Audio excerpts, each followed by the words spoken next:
You found out. Maybe someone told you. Maybe you saw it yourself.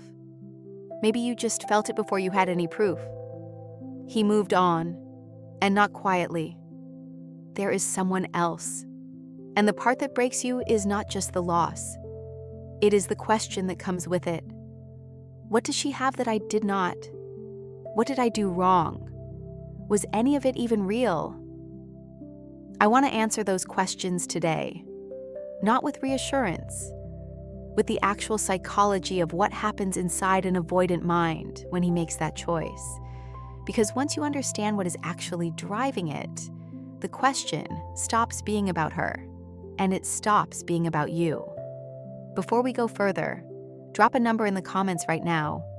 1, if you are in it right now and it feels like the ground is gone. 2, if you already knew something was coming but hoped you were wrong. 3, if you are further out but still trying to make sense of it. I read every single one, and knowing you are here matters now. Here are 5 things an avoidant does when he chooses someone else, and what each one actually means about you. Sign 1. He idealizes her while quietly rewriting what you had. The moment an avoidant man begins moving towards someone new, something specific happens in his mind. He starts rewriting history, not consciously, not maliciously, but the rewriting happens all the same. Suddenly, the things he once loved about you become the things that bothered him. Your emotional depth becomes too much. Your desire for connection becomes pressure. Your need to understand what was happening between you becomes overanalyzing, and the new woman becomes everything. Easy, uncomplicated, low stakes. Here's what you need to understand about this. He is not lying. He genuinely feels these things. But what he is experiencing is not a revelation about you. It is a projection of his own fear. The new woman has not triggered his avoidance yet. You have. And in his nervous system, that difference feels like incompatibility, like evidence that she is right for him and you were not. But here is the part that changes everything. The idealization is not sustainable. It never is. The moment real intimacy enters that new relationship, the moment she asks for something real, the moment she has a bad day and needs him present, the moment she becomes a full human being with needs in his world, the same mechanism will activate, the same withdrawal will begin, the same quiet devaluation, because it was never about you, and it is not about her. It is about a pattern that was running long before either of you arrived. Sign 3 is the one that is hardest to see from the outside, and it is the one that has the most to say about what actually happened between you. Stay with me. Sign 2. He is using her as an exit, not a destination. This one is hard to hear, but it is one of the most important things you can understand about what is actually happening. He did not choose her because she is the love of his life. He chose her because she represents an exit from the vulnerability that was building between you two, an exit from the version of himself that was starting to emerge in your presence, the version that scared him, the one that actually needed something. Real intimacy requires being seen, not just the good parts, the uncertain parts, the wounded parts, the parts that do not hold together perfectly under pressure. And when two people spend real time together, go through real conflict, attempt real repair, that kind of seeing becomes unavoidable. For an avoidant person, that exposure is not intimacy, it is threat. So when the alarm activates, he finds a hatch, a new situation that lets him reset the clock back to 0, back to the early stage where everything is still possible and nothing is real yet. The new woman does not even fully know this is happening. She is experiencing the beginning of something. He is using that beginning as a pressure valve. She is living in what feels like a romantic story. He is using the story to escape a different story that got too real. You were that different story. And the fact that things got real between you is not a failure. It is evidence that something genuine was there. Sign 3. He seems more available for her than he ever was for you, this one. This one might be the hardest to witness. You watch him step into this new situation and suddenly he is showing up differently. He is texting back. He is making plans. He is present in ways you quietly wished he would be with you.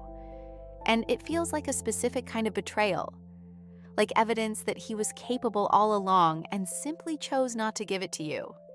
I need to tell you what is actually happening here, because this picture is more complicated than it looks. When an avoidant nervous system moves away from one situation and toward another, there is relief in the escape. There is excitement in the new. And for a period of time, that combination produces something that looks a lot like availability. He seems lighter, more open, more engaged. But what you are seeing is not him finally becoming his true self. What you are seeing is his defense system in a temporarily relaxed state. The threat of genuine intimacy has not yet materialized in the new situation. She has not yet asked for something real. The relationship is still in that early floating stage where everything feels possible, and nothing has been tested. So he moves through it with an ease that looks like growth. He reaches out with a warmth that looks like change. He shows up with a consistency that looks like commitment. But you have to understand what you are actually watching. You are not watching him become a better partner. You are watching someone who has reset to the beginning of a pattern. And the pattern always has a next stage. The new woman will eventually become real to him. She will eventually have needs. She will eventually want depth. And when she does, the same walls will go up. The same withdrawal will begin. The same story will be told. Except this time, it will be about her. The availability he is showing her right now is not a measure of what you are worth. It is a measure of how early she is in a cycle you already completed. You are further along the map than she is.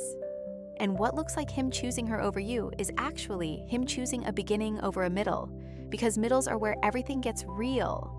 You were in the middle with him, and he could not meet you there.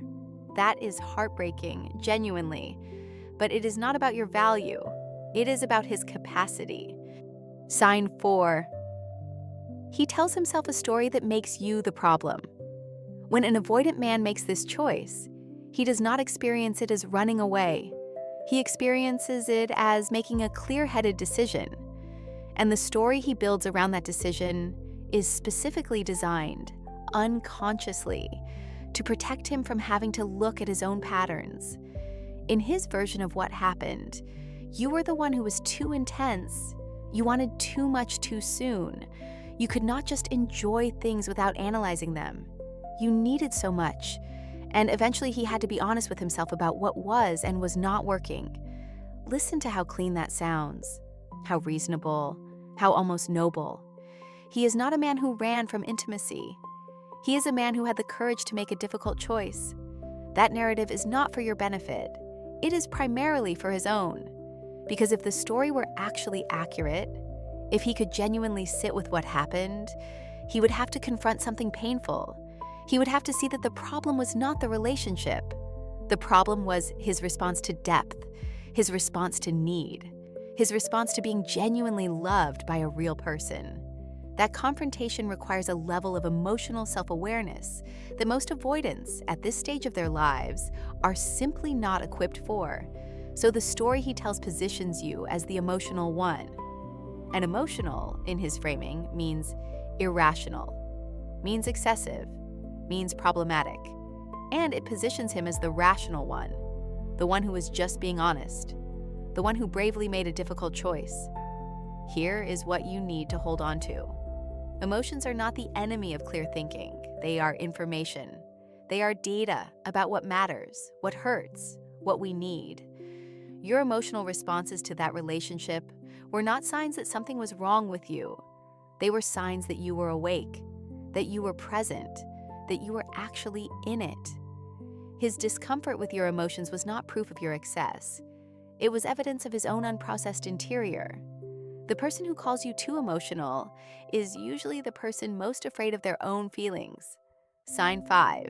He keeps a quiet thread connected to you. This is the part nobody talks about, because it complicates the clean story of he left and moved on.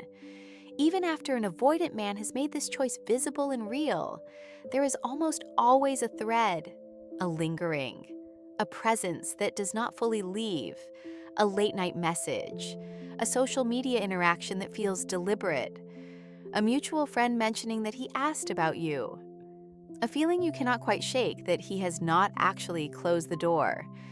Here is why this happens. The avoidant attachment system does not actually want to lose you. It wants to have you at a manageable distance.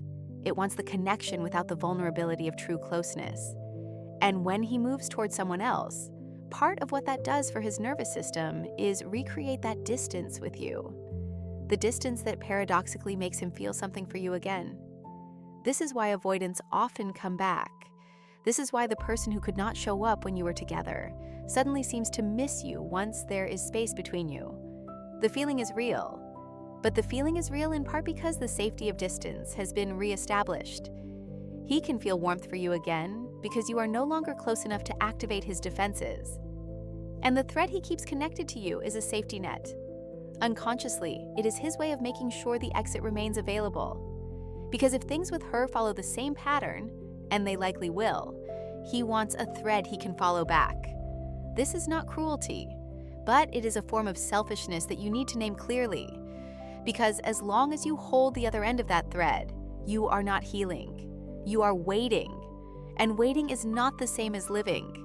He extended the thread, but you decide whether it stays or falls away. What this means about you. Here is the deeper truth underneath all 5 of these things. An avoidant man who chooses someone else is not making a statement about your worth. He is making a statement about his own limitations. He is choosing the version of connection he can handle over the version of love that was actually available to him. When someone we love makes that choice, the mind does something automatic and devastating. It starts auditing us, going back through every moment, looking for the thing we did wrong, the way we were too much or not enough. That audit feels productive. It feels like taking responsibility. But it is mostly a trap, because it assumes the problem was something you could have fixed. In a relationship with someone whose core wound is around intimacy itself, that assumption is almost certainly false. You could have been calmer. You could have asked for less. You could have made yourself smaller and easier and less complicated. And he still would have eventually moved toward distance, because the problem was never the specific request or the specific conversation. The problem was intimacy itself. And intimacy does not disappear just because you become more careful with it. The version of you that would have kept him was a version so far from yourself that it would not have been a relationship anymore. It would have been a performance, an endless, careful management of your own needs to stay within the limits of what someone else could handle. That is not love. That is disappearing. You deserve someone who does not make you feel like your love is a problem to be managed. So what do you do with all of this? First, stop the audit. Every time your mind goes back to what you could have done differently, redirect it to this question instead. What was the pattern? Not what did I do? What was the pattern? Second, name the thread. If there is still contact, still social media watching, still responding to the late messages, ask yourself honestly, am I healing, or am I holding the other end of a line that was never really about me? Third, let her cycle run. You do not need to watch it, but understanding that she is earlier in the same cycle you already survived can release something. The idealization phase always ends. It ended with you. It will end with her too. Not because of anything you did, because of what he has not yet done. Fourth, grieve what was real. Because something was real. The connection you felt was not entirely constructed, and it deserves to be grieved properly. Not as a failure, as something genuine that met a wall it could not get through. And finally, redirect the energy you spent trying to understand him toward understanding yourself. What does it mean that this felt like home? What does it mean that the push-pull felt familiar? What does this experience tell you about what you are ready for now? because there is a point where understanding his psychology becomes its own kind of avoidance of the harder question, which is, what do you actually need? And are you moving toward it? I want to leave you with this. He did not choose her because she is better.